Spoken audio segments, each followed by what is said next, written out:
Okay, this is Evert Veldhuizen from the search marketing agency NetLead from Berlin, and I'm here at the conference Friends of Search with my buddy from Germany, Marcus Tandler, who did the keynote today about the future of search. Marcus, can you introduce yourself to the Dutch public?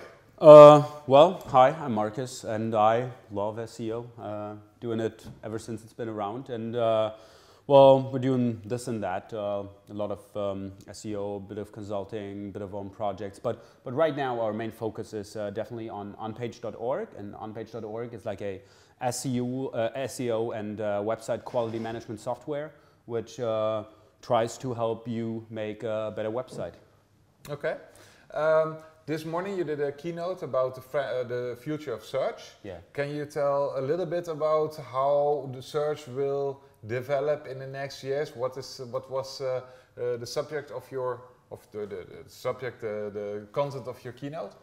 Okay, well, it was over 30 minutes, so it's kind of hard to push it into 1 minute because the future is a bit complex and there's different angles to it. But what we see is definitely it goes into the direction that Google wants to give you answers before you even have to look for them. You know, so Google Now, for example, is I think a classic thing where Google really shows you their power to basically trying to anticipate what you might be searching for next, what might interest you in the near future, and basically offering that information to you without even having to ask. Mm-hmm. Yeah, that's a big thing.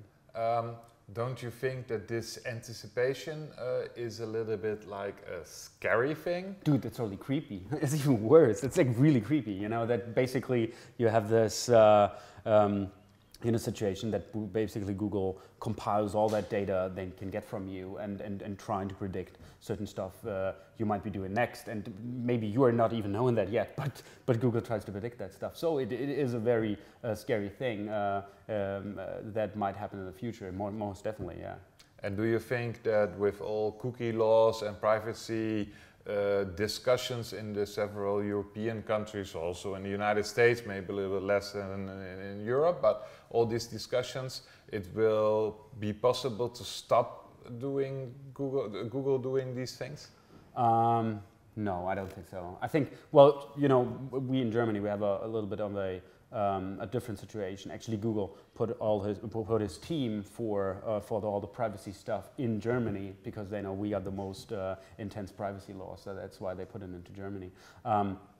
But I think this is just evolution that's going on right now, and I don't think you can stop it by regulation and whatever, because until, you know, like all these legislative measures basically are working that up, you know, it will take a lot of while, and until then, you know, this probably already happened, and you know, we are already in it, so I don't think there's any chance of going back anytime soon. Mm-hmm. And the big news today is that Facebook bought WhatsApp. Yeah. Do you think there is a competitor or another company in the world that can stop Google in its development, or can compete with Google at least?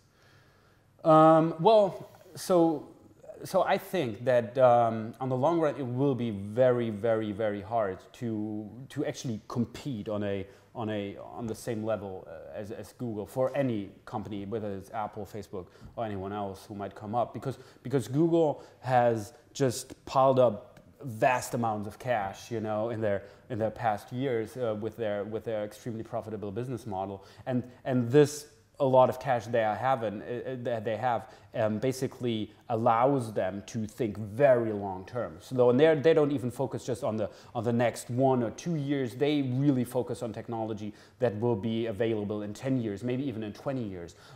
They really think very, very long term, and they got the cash to be able to do that kind of stuff. Other companies which are bound to make profit, you know, you got to show your investors some profit and all that stuff. They just don't have that flexibility to really already invest so far into the future. But I think this is what really makes it so hard for any competitor to really compete with Google, because they are already thinking a couple of years ahead. Okay. Thank you very much. One more question. Sure. It's I heard you do a lot of events for charity. Okay. And can you tell something about that? Well, you know, I support a couple of different charities in Munich, and really hands-on. And they're really close to my heart. And so we really try to find, you know, ways to what would you say in English, to ramp up donations, to gather donations. Mm-hmm. And so we have a couple of events we try to have in the SEO sphere to make some people aware of that fact. So we have the SEO Oktoberfest charity barbecue. As you know, SEO Oktoberfest is a profit-free event we're running in Germany every year for the 7th time now this year. But there's really, you can't get any tickets because it's a very small and closed group event. But at the charity barbecue, everybody can be at the charity barbecue, basically meet everyone and have some great content and actually a great time. You've been there as well, so you know it's a good time. And it's a charity auction where basically 15 tickets are auctioned off in a charity auction, and you can basically secure one of these 50 tickets and have a great day with us in Munich. And the other one is Betrunken-Gutes-Tun, where we have all different sorts of cities from Munich participating in that, and you actually do the Berlin one, I do the Munich one, and I think we had 20 cities this year, and it was really cool. So basically we drink Glühwein, and for every Glühwein a sponsor donates €1 to a charity, and this year we made over 39,000 euros, so it was pretty good for the charities. And maybe next year there's a couple of Dutch cities who want to participate, and so we make Betrunken-Gutes-Tun even bigger in all of Europe. Would be nice, you know. That would be awesome. Would be awesome. Nice. Thank you very much. Awesome. Thank you very much, Marcus, and see you next time. Thank you, guys.